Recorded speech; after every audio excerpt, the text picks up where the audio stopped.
მოგესალმებით. ვაგრძელებთ ულიმიტო ჰოლდემის შემსწავლელ კურსს. დღევანდელ გაკვეთილში შევეხებით პრეფლოპ გათამაშებებს. ეს არის პირველი სავაჭრო რაუნდი, რომელიც არის უმნიშვნელოვანესი გამომდინარე იქიდან, რომ პირველ სავაჭრო რაუნდში დაშვებული პატარა შეცდომა შეიძლება მომდენო სავაჭრო რაუნდებში დაგვიძეს ძალიან ძვირი და უნდა ვიყოთ ძალიან აკურატულად, მით უმეტეს დამწყები მოთამაშეები. თუმცა სანამ გადავალთ უშუალოდ პრეფლოპ გათამაშებებზე, მინდა წარმოგიდგენოთ ერთი პროგრამა, ეს არის Equilab-ი, Equity-ს კალკულატორი, რომელიც არის უფასო და ეხლავე შეგიძლიათ გადმოწეროთ და გამოიყენოთ თქვენი სკილის გასანვითარებლად. ვინაიდან ძალიან სასარგებლო პროგრამაა, ყოველ შემთხვევაში უფასო პროგრამების შორის ძალიან სასარგებლო პროგრამაა. აქ არის წარმოდგენილი სასტარტო ხელების მატრიცა, სადაც შეგვიძლია შევიყვანოთ როგორც ერთი ცალკეული სასტარტო კომბინაცია, ანუ ხელი დაუძახოთ ამას უფრო ადვილია. ასევე შეგვიძლია შევიყვანოთ სპექტრი სასტარტო კომბინაციებისგან წარმოდგენილი. შეგვიძლია პროცენტულადაც ვაწარმოოთ აქედან ეს სპექტრი და შევადაროთ ესა თუ ის სასტარტო კომბინაცია ერთმანეთს ან სპექტრის სასტარტო კომბინაციის წინააღმდეგ ან სპექტრის წინააღმდეგ შეგვიძლია შევადაროთ. მოდი ყველაზე კლასიკური სიტუაცია ავიღოთ. ტუზ მეფე შევადაროთ და უბრალოდ 10-იანებს. ნახოთ დაახლოებით პროცენტული დაანგარიშება თუ რა equity აქვს ერთმანეთის წინააღმდეგ ამ ორ სასტარტო კომბინაციას. თუმცა უფრო ხშირად გვიწევს ხოლმე რომ ერთი სასტარტო ხელი შევადაროთ ხოლმე გარკვეულ სპექტრს. მაგალითად, ავიღოთ რაღაც 12%-იანი სპექტრი, თქვათ რომ ჩვენი ოპონენტის თავდაპირველი სპექტრი მიგვაჩნია დაახლოებით ესეთი და როგორ ვიდგებით ტუზკაროლით ესეთ სპექტრის წინააღმდეგ და ისევ მივიღეთ გარკვეული დაანგარიშება. დაახლოებით ესე გამოიყენება ეს პროგრამა. კიდევ შეგვიძლია მივუთითოთ ფლოპი.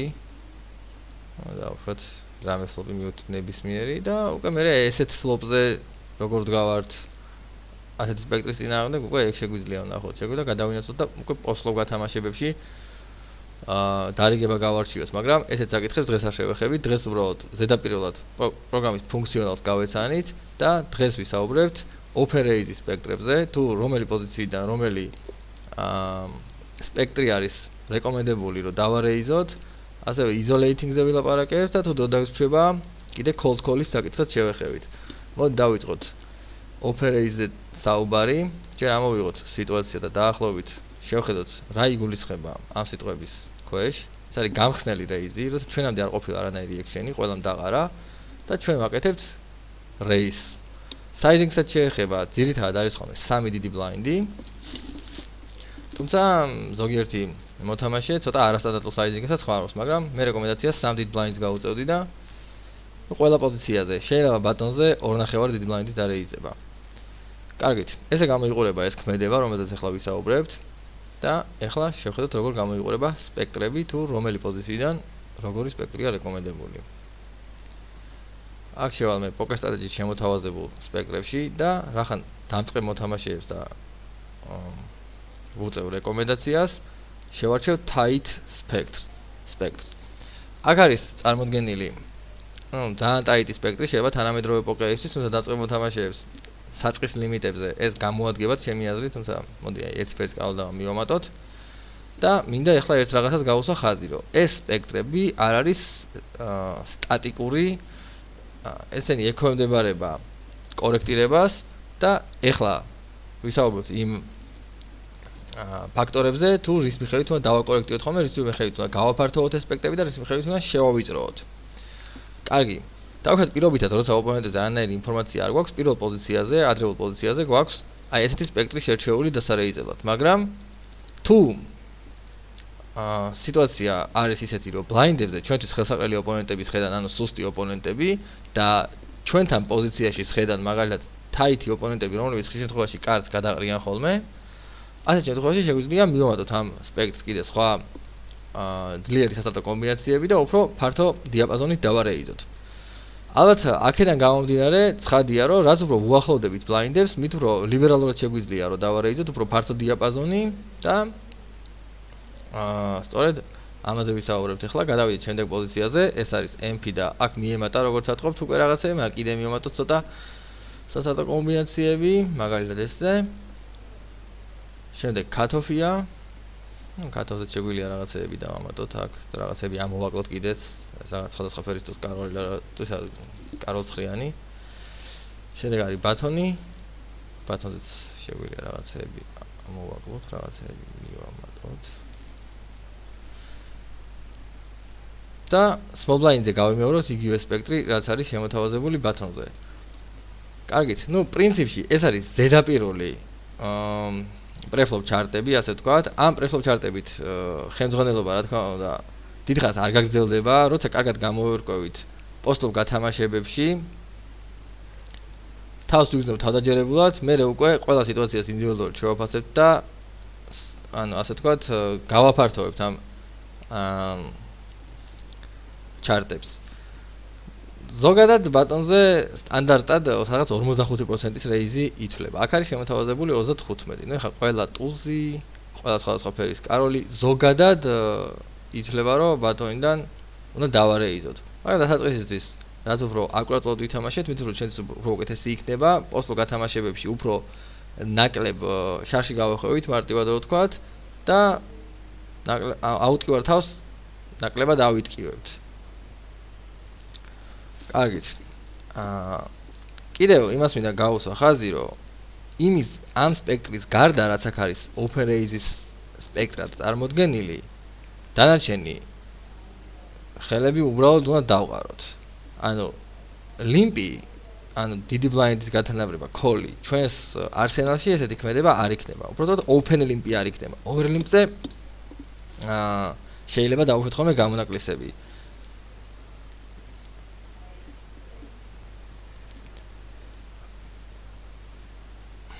ანუ გადავინაცვლოთ შემდეგ დარიგებაზე და აი ახლა ვიზუალიზაციას მოვახდინოთ იმის თუ რაზეც საუბრობთ.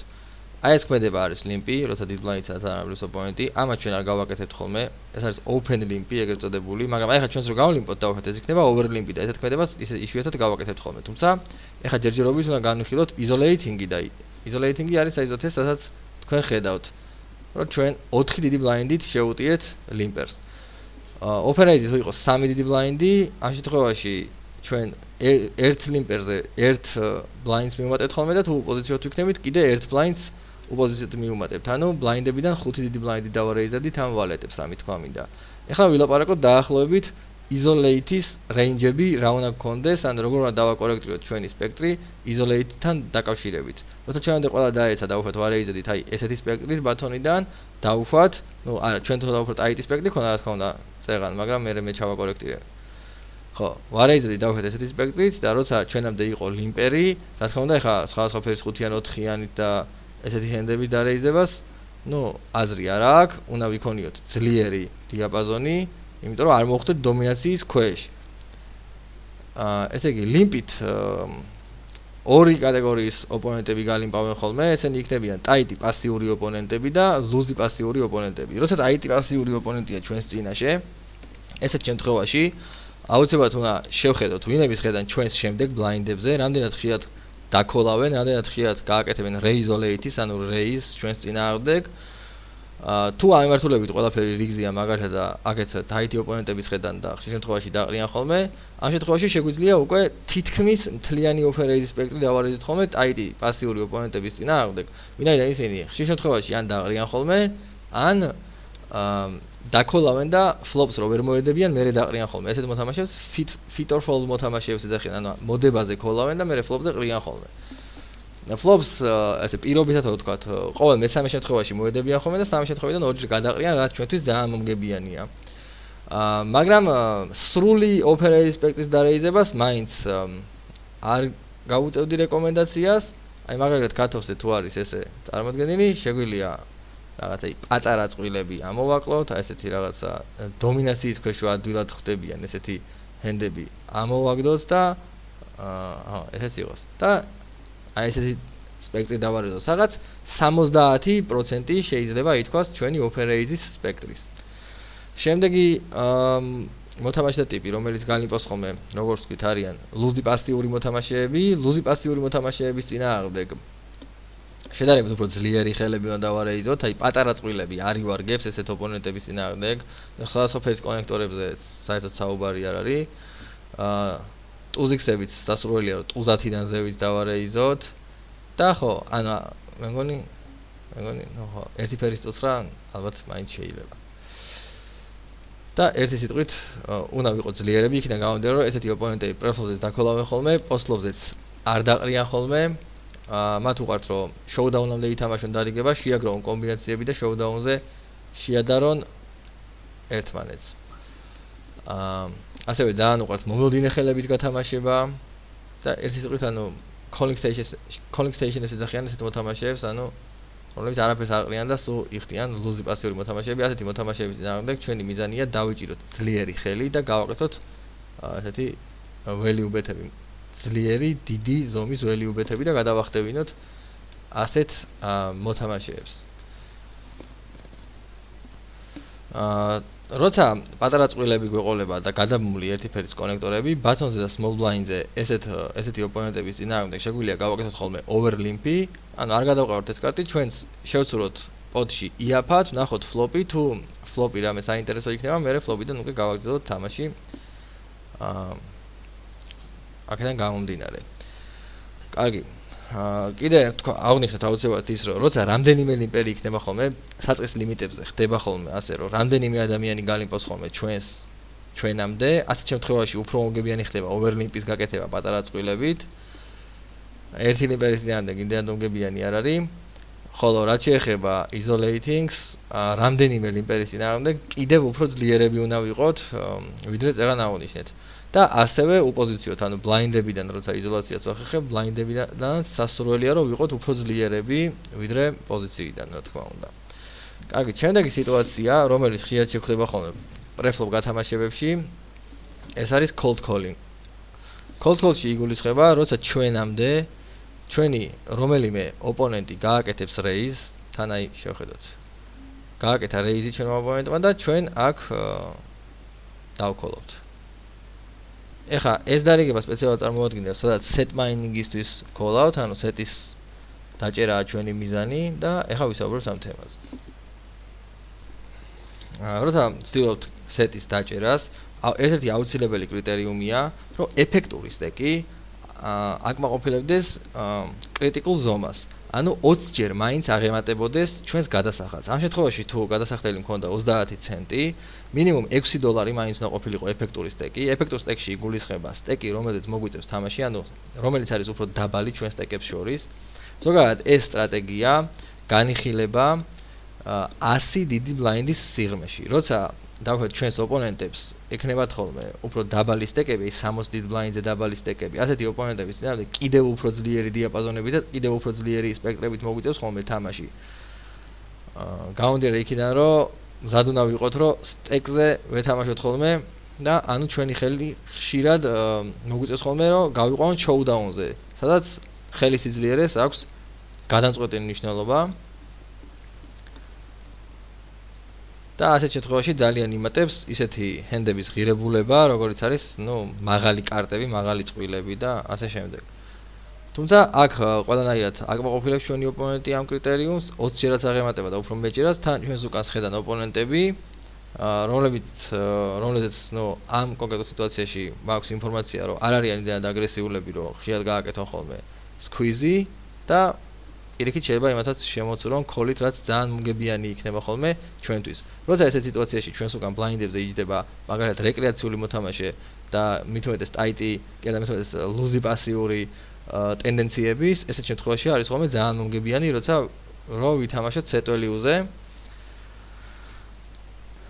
და გარდა ამ კონკრეტული მათემატიკური კრიტერიუმისა, კიდე რეკრეაციული მოთამაშის ყოფნა პოტში არის ძალიან კრიტიკული მნიშვნელობის, იმიტომ რომ თუ ჩვენი ოპონენტი არის ძლიერი, ჩვენზე ძლიერი, ან ზოგადად ისეთი ნორმალური მოთამაშე, ადეკვატური, მის წინააღმდეგ სეტზე შესვლას ხშირად აზრი არ აქვს ხოლმე, იმიტომ რომ არ გადაიხდის ის ოპონენტი, როცა მოხვდებით ხოლმე ჩვენ სეტში და როცა ვერ მოხვდებით ხოლმე, უბრალოდ დაყრა მოგვიწევს და მიუხედავად იმისა, რომ რაღაცა მათემატიკურ კრიტიკულ ზონაში ხდებოდა ეს სიტუაცია, მაინც წამგებიან შეიძლება ჩაითვალოს, ასე რომ რეკრეაციული მოთამაშის ფაქტორი არის აუცილებლად გასათვალისწინებელი.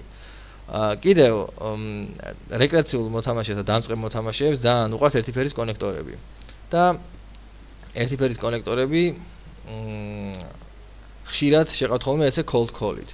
ну კი შეიძლება ერთი ფერის კონექტორებით cold call-ით პლუსში გათამაშება გრძელვადიან პერსპექტივაში, მაგრამ დასაწყისისთვის მე რეკომენდაციას არ გაუწევდი. მე cold call-ით გასათამაშებლად გაუწევდი რეკომენდაციას 2-იანებიდან 7-იანების ჩათვლით წყვილებს. მოდი ეს. დავშალოთ. 7-იანების ჩათვლით წყვილებს. ხანდახან იშვიათ სიტუაციაში, როცა დატრიბეთება გადაჭარბება იქნება, 8-იანები და 9-იანებით შეიძლება გავათამაშოთ ხოლმე cold call-ით, თან მით უმეტეს როცა ასე ვთქვათ, რეკრეაციული მოთამაშის ფაქტორიც იქნება გათამაშებაში. ასევე შეგვიძლია გავათამაშოთ ხოლმე ნახატი კარტიც, ნახატი კარტს Broadway დაუძახოთ ხოლმე, Broadway-ის ეძახიან პოკერის ტერმინოლოგიით და ასე უფრო მარტივი იქნება, მაგალითად კაროლ დამა, კაროლ ვალეტი, ტუზ ვალეტი და ასეთი ტიპის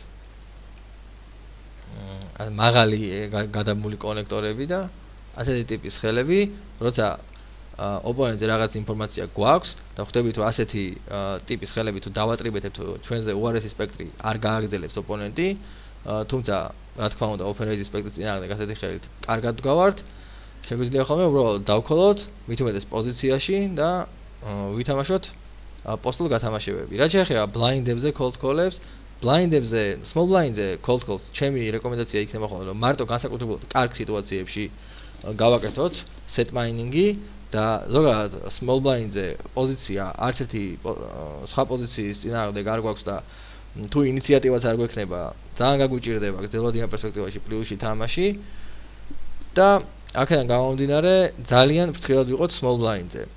რაც შეეხება big blinds, აქ ერთი დიდი ბლაინდი ვინაიდან უკვე გადახდილი გვაქვს ხოლმე, ცოტა ნაკლები გადასახადი გვიწევს ხოლმე და აქედან გამომდინარე უფრო მომგებიანია, უფრო მეტი ხელის დაქოლვა და შეგვიძლია ხოლმე რომ უფრო ფართო რეინჯით დავიცვათ ჩვენი